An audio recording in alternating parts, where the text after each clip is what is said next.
त्रिपाठी आपके साथ और करेंगे इस वक्त की बड़ी खबर का। आगरमालवा से बड़ी खबर, बीजेपी के पूर्व विधायक गोपाल परमार के वाहनों में तोड़फोड़ किए जाने का मामला। अज्ञात बदमाशों ने इस घटना को, इस वारदात को अंजाम दिया। घर के बाहर खड़े दो चार पहिया वाहनों में तोड़फोड़ की गई।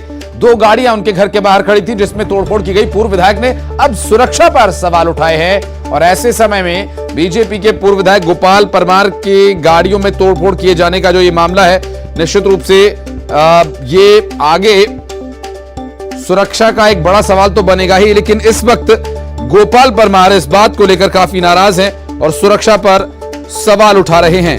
आपको बता दें कि इस पूरे घटनाक्रम को लेकर वे सवाल उठा रहे हैं। उनका कहना कि ये हमला निश्चित रूप से सोची समझी साजिश है और देर रात अज्ञात बदमाशों ने इस वारदात को अंजाम दिया था। अभी तक चूंकि इस पूरे मामले में स्पष्ट जानकारी नहीं मिल पा रही है कि कौन लोग इसमें हो सकते हैं। हालांकि वहां पूर्व विधायक के घर पर, नेताजी के घर पर अगर सीसीटीवी कैमरा लगा हुआ होगा तो निश्चित रूप से इसके बारे में जानना बहुत मुश्किल नहीं होगा और आराम से इसके बारे में पता लगाया जा सकेगा। फिलहाल आपको बता दें कि इस घटनाक्रम के बाद से लगातार गोपाल परमार इस विषय को लेकर नाराज हैं। रजनीश हमारे सहयोगी इस वक्त हमारे साथ हैं। रजनीश, कौन लोग हो सकते हैं इसके पीछे? क्या नेताजी ने कोई शक जताया है कि कौन हमला कर सकता है ऐसे समय में? जी हाँ, जो पूर्व विधायक गोपाल परमार है, जब इनसे हमने बात की तो इनके द्वारा बताया जा रहा है, शंका एक व्यक्त की जा रही कि ये समय समय पर कुछ अतिक्रमणकर्ताओं के खिलाफ जरूर कार्रवाई की मांग करते आए हैं और हो सकता है कि कल एक आगरमालवा जिले में एक अतिक्रमण को लेकर एक बड़ी कार्रवाई देखने को मिली थी। तो कहीं ना कहीं वो कारण भी बता रहे हैं पूर्व विधायक जी कि शायद वो कारण हो सकता है जिसकी वजह से उनके वाहनों में कल देर रात कुछ शरारती तत्वों ने, बदमाशों ने तोड़फोड़ की है। हालांकि अभी पुलिस को सूचना दी गई है, पुलिस द्वारा अभी वहां जांच की जा रही है कि आखिर वो कौन लोग थे और क्या कारण था कि जिसकी वजह से पूर्व विधायक के घर के बाहर खड़े वाहनों में तोड़फोड़ की गई है। जो गोपाल परमार से जब हमने बात की तो उनका यह भी कहना था कि मेरी किसी से निजी कोई दुश्मनी नहीं है, उसके बावजूद इस तरह से यदि तोड़फोड़ की गई है तो कहीं ना कहीं यह चिंताजनक जरूर है और जो सुरक्षा व्यवस्था है उस पर भी कहीं ना कहीं सवाल निशान उन्होंने खड़े किए हैं, क्योंकि उनका जो घर है वो इंदौर कोटा हाईवे पर स्थित है और काफी एरिया जो व्यस्ततम माना जाता है। उसके बावजूद यदि बदमाश वहां पर आते हैं और पूर्व विधायक जो कि बीजेपी से ताल्लुक रखते हैं उनके घर के बाहर खड़े वाहनों में यदि तोड़फोड़ करते हैं तो यह जी रजनीश, आवाज मिल पा रही है? चूंकि आपका ऑडियो कुछ ब्रेक हो रहा है, मैं फिर से आऊंगा आपके पास, लेकिन एक बार फिर से ये सवाल, चूंकि जिस तरह की बात अब तक सामने आई है, रजनीश जो बता रहे हैं कि गोपाल जी ये कह रहे हैं कि उन्हें अवैध खनन माफियाओं के खिलाफ, अवैध खननकर्ताओं के खिलाफ ये कार्रवाई करना महंगा पड़ रहा है और उसके पीछे जो लोग हैं वही यहां पर हो सकते हैं। रजनीश, अभी पुलिस क्या कर रही है इस मामले में? कोई शिकायत दी गई है नेताजी की तरफ से? कोई सीसीटीवी वीडियो सामने आया हो? किन्हीं लोगों पर शक जताया गया हो गोपाल परमार द्वारा? जी हाँ, पूर्व विधायक द्वारा अभी पुलिस को सूचना जरूर दी गई है और पुलिस द्वारा वहां पर जांच की जा रही है। हालांकि अभी कोई ऐसा सीसीटीवी फुटेज जरूर सामने नहीं आया है कि जिसमें जो बदमाश या कुछ क्लियर हो सके, लेकिन ये इन्वेस्टिगेशन जरूर किया जा रहा है कि आखिर कौन वो लोग थे, रात में बदमाश जो थे वो कैसे यहाँ पर आए और किस तरह से उन्होंने तोड़फोड़ की। जो पूर्व विधायक है इनके द्वारा शंका जरूर जताई जा रही है कि जो अतिक्रमणकर्ता इसके पीछे हो सकते हैं, क्योंकि उनके द्वारा लगातार समय समय पर अतिक्रमणकर्ताओं के खिलाफ कार्रवाई की मांग की जाती रही है। जी चलिए, बहुत शुक्रिया आपका रजनीश इस पूरे मामले पर जानकारी देने के लिए। शिकायत की गई है, पुलिस कार्रवाई कर रही है, देखेंगे कब तक इन आरोपियों को पकड़ा जा सकता है। और जबलपुर से इस बीच बड़ी खबर का रुख कर लेंगे, जहां चरगवा में दो पक्षों के बीच जमकर लाठी डंडे चले। दरअसल मारपीट का एक वीडियो वायरल हो रहा है। एक पक्ष ने दूसरे पक्ष पर जानलेवा हमला कर जमीन विवाद में झगड़ा करने का आरोप लगाया और एक पक्ष ने दूसरे पक्ष पर हमला किया, ऐसा आरोप लगाया गया। और इस विषय को लेकर अभी हालांकि पुलिस क्या कुछ कार्रवाई कर रही है ये भी जानकारी आप तक पहुंचाएंगे। फिलहाल वो वीडियो आपको दिखा देते हैं जो इस लड़ाई झगड़े के दौरान सामने आप देख सकते हैं। अच्छी खासी संख्या में वहां पर लोग इकट्ठा हुए हैं और यहां विवाद चल रहा है चरगवा का जहां दो पक्षों के बीच जमीन को लेकर कोई विवाद है। क्या ये विवाद रहा, इसके पीछे क्या कारण रहा, ये भी बताएंगे आपको। फिलहाल जमीन विवाद के चलते ये दो पक्ष आपस में भिड़ गए। अब अमूमन कई बार दो पक्ष जो जमीन विवाद में आमने सामने होते हैं वो एक ही परिवार के भी होते हैं। अभी इसमें ये स्पष्ट नहीं हो पाई ये दो पक्ष एक ही परिवार के हैं या अलग अलग, ये जानना भी अहम रहेगा। और साथ साथ पुलिस इस पूरे मामले में क्या कार्रवाई करे, क्या पुलिस को इसकी शिकायत दी भी गई है कि नहीं, क्योंकि देखिए सड़क पर ये सब कुछ हो रहा है तो निश्चित रूप से यहां पुलिस के हस्तक्षेप से पहले इसे शांत कराना लगभग नामुमकिन सा दिख रहा है, क्योंकि बहुत सारे लोग यहां पर मौजूद हैं। अभी और डिटेल्स इसके अंदर की क्या कुछ है वो भी आपको बताएंगे। सड़क पर मारपीट हो रही है, कुछ लोग वहां पर गिरे हुए दिखाई दे रहे हैं, सड़क पर गिरे हैं, क्या उन्हें मार मार कर अधमरा कर दिया है, क्या कुछ है, कई सवाल इस पर हम विस्तार पूर्वक जानकारी आप तक पहुंचा रहे हैं। और एक मुरैना से हादसे में अपडेट ये आया, नाव हादसे में दरअसल अब तक 3 शव बरामद कर लिए गए। चंबल नदी में डूबे 4 लोगों की तलाश अभी भी जारी है और 4 लोगों के पहले बरामदगी की माफी 4 लोगों के लापता होने के अब तक सुराग नहीं मिले 24 घंटे में। और अभी इस पूरे मामले में गोताखोरों की टीम लगातार उन 4 लोगों की तलाश कर रही है। कल नाव पलट जाने की वजह से चंबल नदी में यह हादसा हुआ था और नाव पर मगरमच्छ ने हमला कर दिया, जिसके बाद नाव डूब गई थी। और टेंटरा थाना क्षेत्र के राड़ी रांदेन गांव के पास यह हादसा हुआ और अब 4 लोग जिनकी तलाश की जा रही है। गोताखोर कल से ही उन्हें तलाश रहे हैं, कितना समय भी लगेगा और कह पाना जरा मुश्किल है। और बड़ी खबर कांकेर से, जहां पर भीमा डीही इमलीपारा के कुएं में तेंदुआ गिर गया। दरअसल पत्थरों के बीच ये तेंदुआ फंसा हुआ है। वन विभाग ने रेस्क्यू ऑपरेशन शुरू कर दिया। वन विभाग के अधिकारी सहित पूरा अमला मौके पर मौजूद है। दुधावा इलाके की यह घटना है, तस्वीरें हम आपको दिखा रहे हैं जहां पत्थरों के बीच तेंदुआ फंस गया है और तस्वीरें आपको दिखा दें। ये दरअसल एक तेंदुआ जो कि कुएं में गिर गया था और कुएं से तेंदुए को निकालने के लिए प्रयास किया जा रहा है और पत्थरों के बीच तेंदुआ फंसा हुआ है। ये देखिए तस्वीरें। सबसे पहले न्यूज़ 18 मध्य प्रदेश छत्तीसगढ़ पर हम आपको दिखा रहे हैं। वन विभाग के अधिकारी मौके पर पहुंच रहे हैं। दुधवा इलाके की ये घटना और तेंदुए को निकालने की कोशिश की जा रही है। भीमा डीही इमलीपुर का ये पूरा मामला, जहां तेंदुआ कुएं में गिर गया था। और खेम नारायण हमारे सहयोगी इस वक्त फोन लाइन पर हैं। खेम, कैसे ये तेंदुआ गिरा, किस वक्त की ये घटना है और अभी क्या निकाल लिया गया उसे बाहर? जी आशीष, आपको मैं बता दूं कि जो दुधावा वन परिक्षेत्र है और आजकल जो है जंगलों में जिस प्रकार से आग लगने की घटना हो रही है और गर्मी बढ़ते ही जिस प्रकार से पानियों की कमी जो है जंगलों में देखा जा रहा है, जिससे जो है ये जंगली जो पशु है, तेंदुआ भालू जो है, ये रिहायशी इलाकों की ओर आते हैं और भोजन पानी के जो तलाश में ये रात में विचरण करने निकलते हैं और उसी रात में जो है ये तेंदुआ जो है कुएं में गिर गया, जिसको जो है सवेरे किसी ग्रामीण ने देखा और उसके बाद जो है वन विभाग को सूचना दिया और वन विभाग जो है अभी उसकी बाहर निकालने के लिए, कुएं से बाहर निकालने के लिए रेस्क्यू जारी रखी हुई है। और भी जो है जो एक्सपर्ट हैं तेंदुए को बाहर निकालने के लिए, वो जो है भीमाडीह गांव के इमलीपारा में पहुंचेंगे और जो है तेंदुए को सफलता से जो है सुरक्षित निकालने का जो है प्रयास जो है वन अमला के द्वारा किया जा रहा है। जी ठीक है, बहुत शुक्रिया आपका खेम नारायण इस पूरे मामले पर जानकारी देने के लिए। और सतना में एक लकड़ी काटने के लिए 2 महिलाओं और एक युवक पर तेंदुए ने हमला कर दिया। दरअसल तेंदुए के हमले में दोनों महिलाएं बुरी तरह से जख्मी हो गई। मामला सतना के रामनगर थाना क्षेत्र के गोहानी गांव का बताया जा रहा है और पूरे मामले की जानकारी वन विभाग को दी गई है।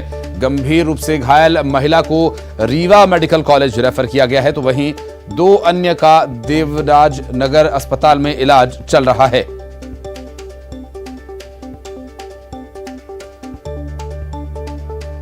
तेंदुए के हमले से घायल हुए लोगों की क्या स्थिति है, शिवेंद्र बघेल हमारे सहयोगी फोन लाइन पर हैं, उनसे जानेंगे। शिवेंद्र, क्या स्थिति है फिलहाल इस पूरे मामले में जो घायल हुए हैं उन लोगों की? देखिए, मैं आपको बता दूं कि तेंदुए के हमले से 3 लोग घायल हुए हैं, जिसमें से 2 महिलाएं हैं और 1 पुरुष है। एक महिला जो शांति कोल है उसको गंभीर हालत में घायल हुई है और उसको आनंद फान में मेडिकल कॉलेज रीवा रेफर कर दिया गया है। उसकी हालत काफी चिंताजनक बनी हुई है। बाकी जो 2 घायल हैं वो जब शांति कोल पर तेंदुए ने हमला किया था वो बचाने का प्रयास कर रहे थे, तो भी जख्मी हुए हैं, उनको भी तेंदुए ने काट खाया है। तो इस हमले में 3 लोग घायल हुए हैं।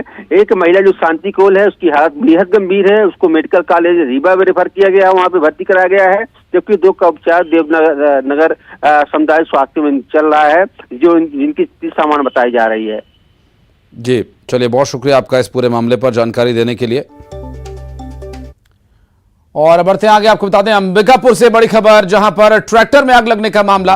पैरावट ले जा रहे ट्रैक्टर में आग लगी, ड्राइवर की सूझबूझ से यह हादसा टल पाया। दरअसल इस हादसे में कोई बड़ी दुर्घटना हो सकती थी, लेकिन उससे पहले ही ड्राइवर ने सूझबूझ का परिचय देते हुए हादसे को बड़ी दुर्घटना में तब्दील होने से बचा लिया। और इस पूरे हादसे के दौरान ड्राइवर की सूझबूझ देखने को मिली और ड्राइवर की सूझबूझ से यह हादसा टल पाया। फिलहाल आपको बता दें कि यहां जिस तरह से पैरावट में आग लगी थी, उस आग की घटना से ड्राइवर की सूझबूझ से इस आग की घटना को बचाया जा सका। दरअसल ड्राइवर ने सुनसान जगह पर जाकर उस ट्रैक्टर को खड़ा कर दिया और पैरावट में जो आग लगी थी उसे बाद में फायर टेंडर्स ने बुझा दिया।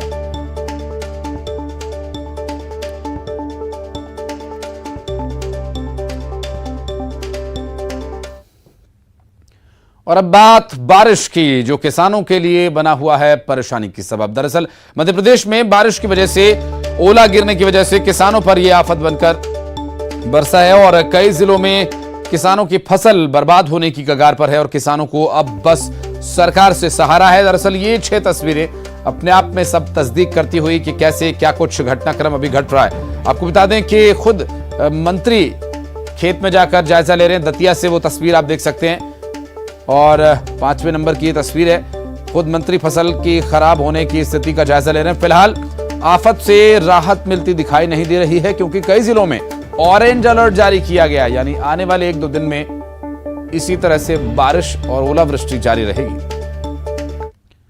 और रायपुर से बड़ी खबर, बारिश ने किसानों की चिंता बढ़ा दी है और आज भी प्रदेश के कई जिलों में बारिश होने की संभावना है। आपको बता दें कि तेज आंधी और ओलावृष्टि से फसलों को नुकसान पहुंचा है। बारिश और ओलावृष्टि के चलते तापमान में गिरावट दर्ज की गई है। प्रदेश के तापमान में 5 से 6 डिग्री की गिरावट दर्ज की गई है। और नरसिंहपुर में गाडरवारा पुलिस ने बैंक लूटकांड के आरोपियों की परेड निकाली। कोर्ट में पेशी के दौरान पेशेवर लुटेरे अपराध न करने का नारा लगाते हुए चल रहे थे, उनसे नारा लगवाया गया। गौरतलब है कि बैंक में 8 फरवरी को हरियाणा, दिल्ली और उत्तर प्रदेश के पेशेवर 5 लुटेरों ने लूट की वारदात को अंजाम दिया था और गाडरवारा पुलिस ने 1 महीने के भीतर काफी मेहनत मशक्कत कर इन्हें गिरफ्तार किया और कोर्ट में पेशी के दौरान इनकी परेड निकाली। और मध्य प्रदेश में अफीम की खेती के लिए कुछ जिलों को चिन्हित किया हुआ है, लेकिन सीहोर के आष्टा में औषधीय खेती के नाम पर अफीम की खेती धड़ल्ले से हो रही थी।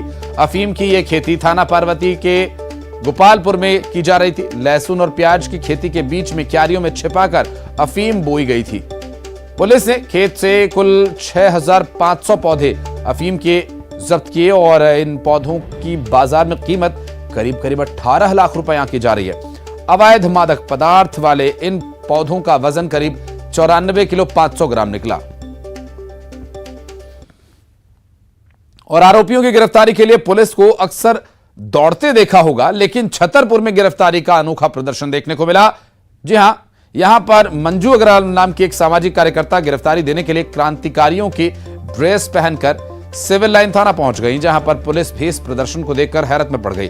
दरअसल मंजू अग्रवाल के खिलाफ सिविल लाइन थाना पुलिस में सरकारी काम में बाधा डालने के लिए मामला चर्चा में है।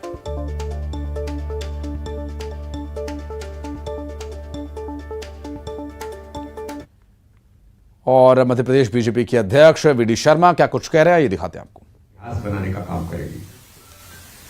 हमने तय किया कि प्रत्येक बूथ पर 51% वोट शेयर का संकल्प, माननीय अमित शाह जी कहते हैं कि केवल चुनाव नहीं जीतना, चुनाव प्रत्येक बूथ पर 51% वोट के संकल्प को लेकर हम आगे बढ़े हैं।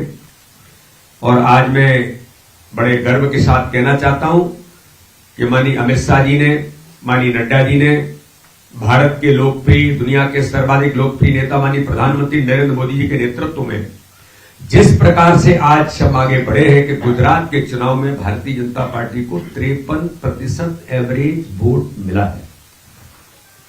182 में से 156 सीटें जीत करके राजनीतिक इतिहास में देश के अंदर इतिहास बना। तो माननीय प्रधानमंत्री कहते हैं उस इतिहास को बनाने में बूथ के कार्यकर्ताओं की महत्वपूर्ण भूमिका है, जिसमें हम पन्ना प्रमुख और पन्ना समिति का निर्माण, मुझे बड़ी खुशी है कि मैं जब रात को आया, सुबह जब पहुंचा और आज सुबह में जब कार्यकर्ताओं के साथ बैठा तो आज बूथ विस्तारक अभियान पार्ट 2 में छिंदवाड़ा के अंदर लगातार प्रगति के पथ पर प्रत्येक बूथों के सशक्तिकरण के अभियान में हमारी यहां लोकसभा की प्रभारी बहन कविता पाटीदार जी, हमारे अशोक यादव जी जो लगातार अपना समय देकर के इस भूमिका को निभा रहे हैं, हमारे जिलाध्यक्ष से लेकर।